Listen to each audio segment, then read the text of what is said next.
So it came out of the box looking like this, and I just removed the dial down here, and I'm just removing the arm first of all. And I went ahead and positioned the arm down here. This is how it should look like. We're gonna start with no counterweights. One's a single disc and this one's like a double disc. So this is how it's supposed to look like at the end, this top left model right here with the camera pointing in front this way and the counterbalance at the bottom.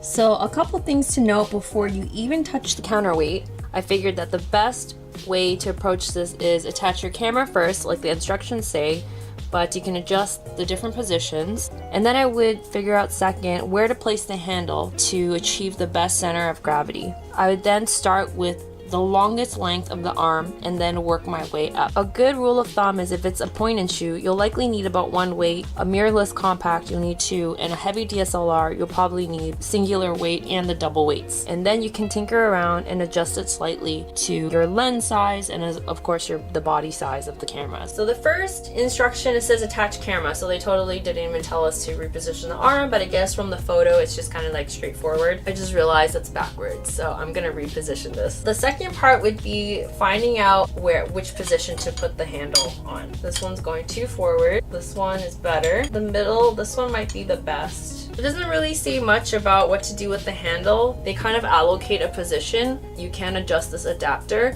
and put the handle in different positions here. Remember, you can readjust this later on as well if things aren't working out. So you start with the arm as far from the camera as possible, and then you start experimenting with that length and the counterweight. So just gonna take a little bit of trial and error. You want the counterweights to be just a little bit lighter than the camera itself. You want it to make a smooth, gradual motion. I know for sure that this is gonna need at least one of the weights, so I just went ahead and started with the lightest weight. So already that's a bit better. It's not leaning back, but it is leaning forward, so I think I'm just going to tighten this up a bit. And that totally threw everything off. So I'm gonna try the 2 weights. Okay, that's like a lot better. Whoa. I guess you gotta work this kind of slowly, huh?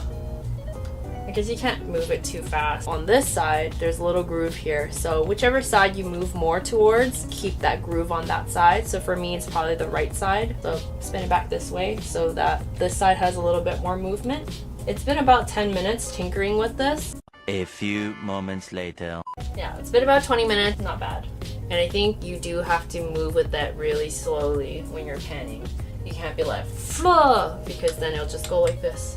But I'm really new to this, so I don't know if I'm doing it right, but it feels right. For the most part, it is staying quite horizontal. I think I found the center of gravity.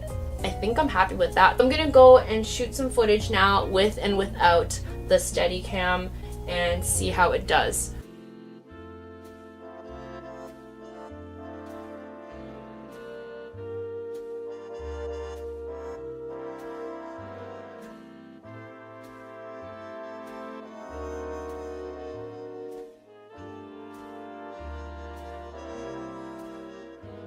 Let's talk about a couple of pros and also a couple of cons about this product. So the first pro is that you see in the footage that it does do what it's supposed to do. It stabilizes the video, there's no shake, especially when I'm doing a lot of walking. I'm trying to actually be as steady as I can when I'm doing handheld and walking really softly with my knees kind of bent, but as you can see, it's still really evident that I was walking. So that's a huge plus. So it does do exactly what it's supposed to do. The second pro is the fact that I feel like it's actually built really well. Some of the parts are made of plastic. To be honest, I don't know how long they'll actually last. Like one day I could twist this really hard and accidentally like maybe break it off, but the rubber handle grip really does help me to hold it better. It doesn't ever slip and it makes it a little bit more comfortable. It's pretty customizable and I think it really suits my needs.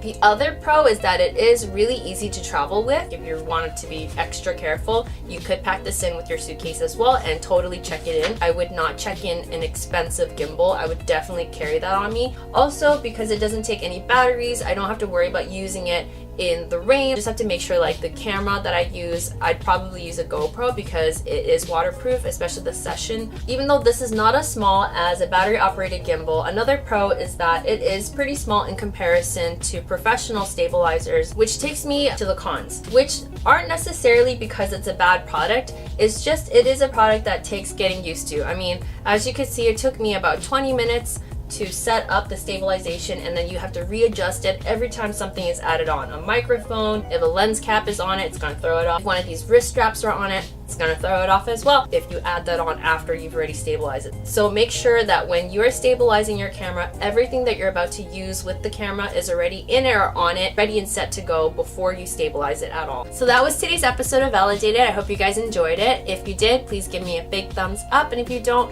then you can give me a thumbs down, and please let me know in the comment section down below why you guys didn't like the episode. I always appreciate your feedback, so just let me know down below.